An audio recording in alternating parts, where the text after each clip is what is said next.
Pemirsa, terima kasih Anda masih bersama kami di Metro Pagi Prime Time.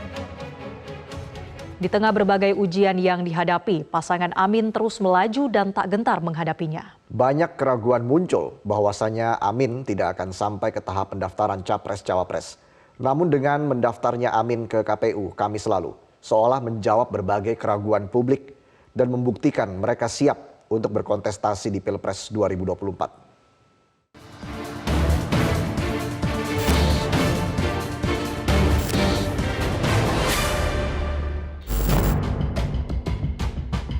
Dikawal puluhan ribu massa pendukung, pasangan bakal calon presiden dan bakal calon wakil presiden Anies Baswedan, Muhaimin Iskandar atau Amin, mendaftarkan pencalonan pada hari pertama ke Komisi Pemilihan Umum KPU pada Kamis 19 Oktober.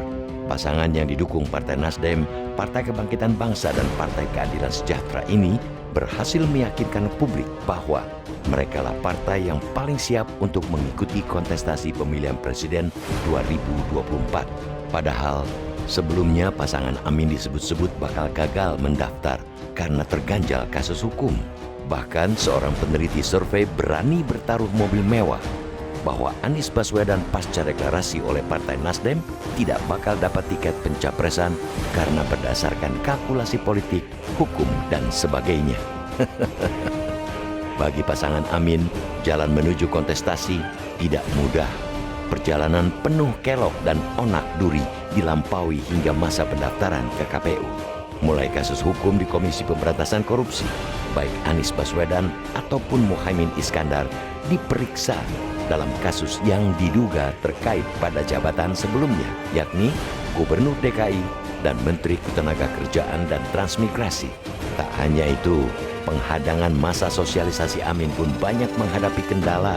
Perizinan gedung atau lapangan tiba-tiba dicabut pada satu hari sebelum pelaksanaan kegiatan dengan alasan gedung atau fasilitas milik pemerintah tak boleh untuk kegiatan politik.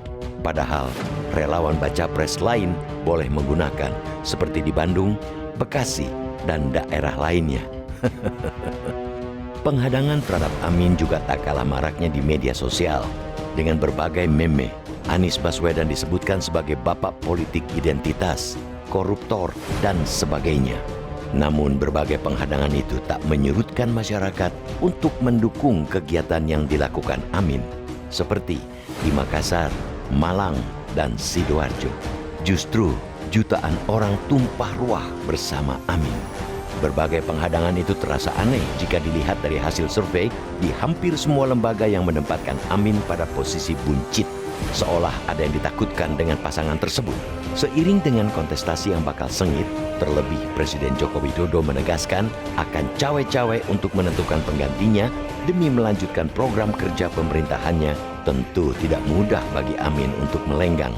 Putusan Mahkamah Konstitusi yang kontroversial karena meloloskan calon presiden dan calon wakil presiden meski belum berusia 40 tahun asalkan memiliki pengalaman sebagai kepala daerah diduga bagian dari operasi politik untuk mengegolkan putra sulung Presiden Joko Widodo yang menjabat wali kota Solo Gibran Rakabuming Raka sebagai calon pendamping Prabowo Subianto.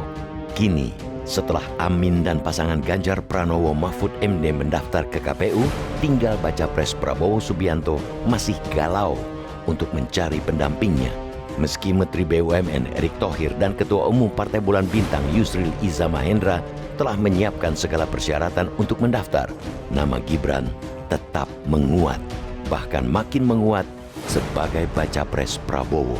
Setiap kompetisi akan ada pihak-pihak tertentu yang menghalalkan segala cara untuk memenangkan pertandingan. Masa kampanye yang singkat sebanyak 75 hari ketimbang pemilu-pemilu sebelumnya berpotensi terjadi pelanggaran. Oleh karena itu, kita berharap penyelenggara pemilu yakni KPU, Bawaslu, dan Dewan Kehormatan Penyelenggara Pemilu bertindak profesional, netral, dan bekerja sesuai tupoksinya masing-masing. Wasit jangan ikut bertanding. Jika wasit ikut bertanding, bukan pertandingan yang bakal terjadi, melainkan tawuran. Tentu bahaya, tak? Jelajahi cara baru mendapatkan informasi. Download Metro TV Extend sekarang.